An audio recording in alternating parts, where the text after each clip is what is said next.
Right, time for a review of Kill Team Ratlings. You gotta love Ratlings, haven't you? There is no other way to put it. A type of human who has basically evolved to be a lot smaller than average. They have always been a thing in 40k. When I say always, they kind of disappeared for a while. But then they've kind of come back, and you've got to love them. Because there's a perfectly legitimate reason why humans have ended up kind of this small. They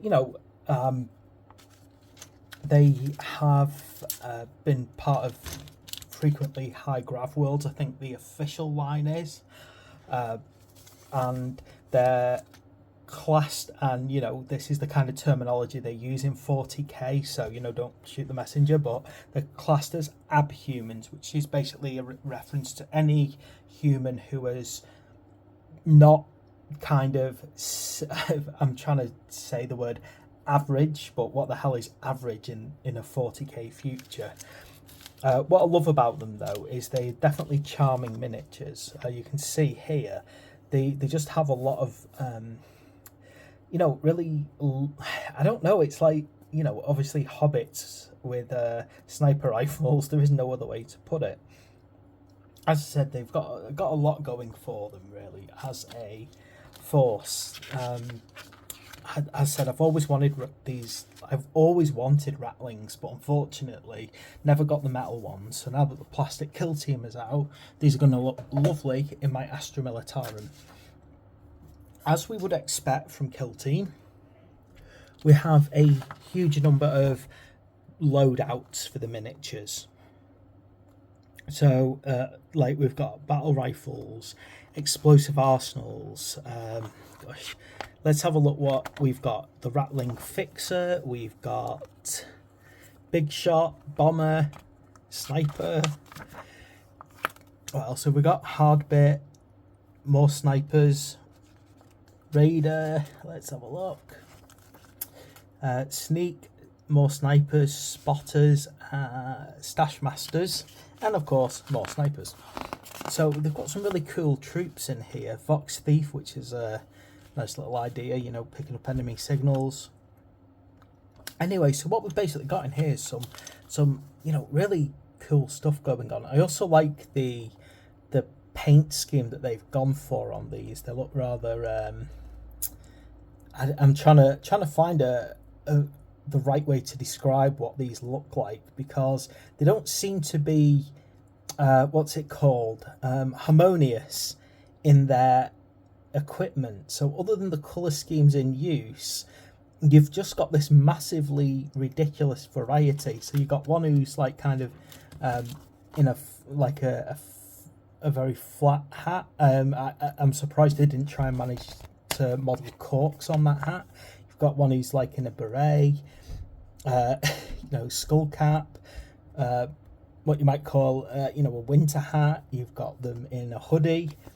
I just really love that. I love the fact that these guys, other than having a pair of pants and a jacket of sorts and vest on or something, they pretty much just cobbled together what equipment they feel like as they've gone along. I imagine that they're absolute nightmare to fight alongside, because I reckon they probably go around stealing everyone's gear. Right. As we often get in Kill Team, we get one of these lovely wallets. And I like these little wallets because inside them you get these nice cardboard tokens. Again, I like the fact that they do these cardboard tokens rather than just try and get away with a bit of paper. It just feels better as an option. Again, I don't know what all of these do. So some of them appear to be Kill Team generic. Others look potentially faction specific. But again, I like the fact, I really hope one day they don't decide to try and be cheap at, try and cheap out and try and put like a worse version in here. I just like the fact that this is a cardboard. I like the fact that even the wallet that they come in isn't just cheap paper. it's, you know, got a higher, I can't remember what's the term when you're dealing with paper. Basically, it's got a slight thickness to it, but again, that's going to hopefully make it a bit more robust. Now, let's have a look at the actual models, because this is what we really came here for, isn't it? Got quite a few bases, you know, which we would expect. And let's have a look what we've actually got on this. So I like the look of the, I just love looking at sprues. I love looking at the options that appear to be available. I like looking at how many parts the models are in. For those of you who watch my videos, when it's a particularly complicated build, you know, I like to kind of go through in advance and kind of pick out in colours which part belongs to which model. But looking at this, I mean, I'm looking at all of this here. 1, 2, 3, 4, 5, 6, 7, like 8, 9, 10. Yeah, so there's no, I think there's at least 10 backpacks in here. One thing that I notice about this kill team compared to the Navis one, it doesn't have a smaller sprue that comes with it. So with some of the specialists like the Navis breachers, they have like a secondary a third sprue.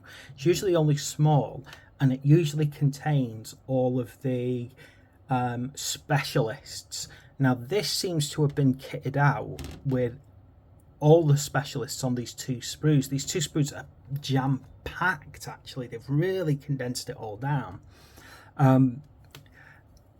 I believe that what Games Workshop do with Kill Team is they release a box set and they see how popular it is. And they plan for releasing it into 40k if it becomes popular. We've seen that with the Death Corps of Kruag, haven't we? We've seen the Death Corps gain a full army now. And what I notice is, like with this one where it's just two straight sprues, if it's used in 40k, that's telling you that what's on these two sprues is for 40k as well. Whereas when you look at things like the Navis Breachers and they've got that extra sprue of specialisms, I think what they're planning for there is if they ever release more Navis stuff, so more Navy stuff, they're going to probably repackage the box, take away that little sprue, and basically turn them into the front line. I believe that's what they did with the Death Corps. You can now buy the Death Corps as an infantry box rather than a kill team box. And it's going to be cheaper for a reason, isn't it? Because you can only really build them as like line troopers. So I think now one thing that we want to look at is, you know, how detailed are these things? Do they, you know, look suitably, you know, nice?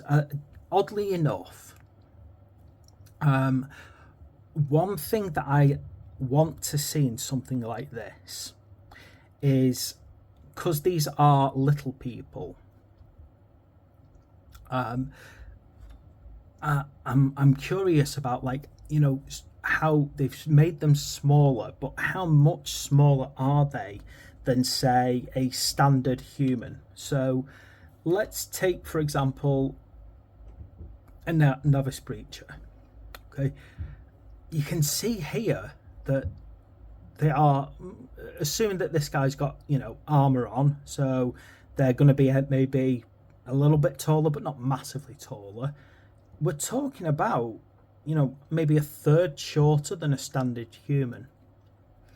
But even though they shrunk that model down, they've kept some, you know, what you might call the classic Ratling features, which I'm not even going to hide this. They are classic Hobbit creatures.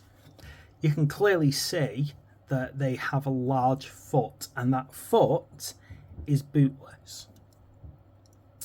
Basically paying homage to the fact that, you know, a lot of these things get inspiration from the works of Tolkien. So I love the fact that they've decided, you know what, we're going to stick to that. We're going to keep the Ratlings without any shoes on. We're going to be able to, and that means that they've had to pay attention to how they sculpt the feet. And you can see actually, or at least I hope you can actually see the kind of the structure, the muscle and bone structure on the feet. I mean, I like details like that. It's so easy just for them to plonk something on the end and sculpt in some toes, but actually when you look at it, you know, actually you can see the knuckles, you know, on the actual foot. So that's very beautifully detailed. Ratlings were well known for having their beards, and you can see they've got these nice little interesting mutton chops. And I like the fact that they have mutton chops as a style. It must be how they naturally grow. So, you know, a combination of, yeah, they can naturally grow a beard, but there's obviously some kind of tradition that they have mutton chops or something. I am actually curious as well. Let's see if I can. I'll probably have to go back over here to get a good close-up of the face. I'm trying to see if they've got mustaches. And the reason I'm kind of curious if they've got mustaches, and this is me just sort of pulling a random fact out, that they don't have a mustache. It's like they can grow facial hair, but they can't seem to grow a mustache. Maybe I'm wrong about that, but that's what it looks like to me. No, some of them do. Some of them do have mustaches. It's just they prefer mutton chops. Yeah, there we go. I was just curious about that, if any of them had mustaches, and it turns out they do. Oh, that's going to make painting lots of fun with this facial hair.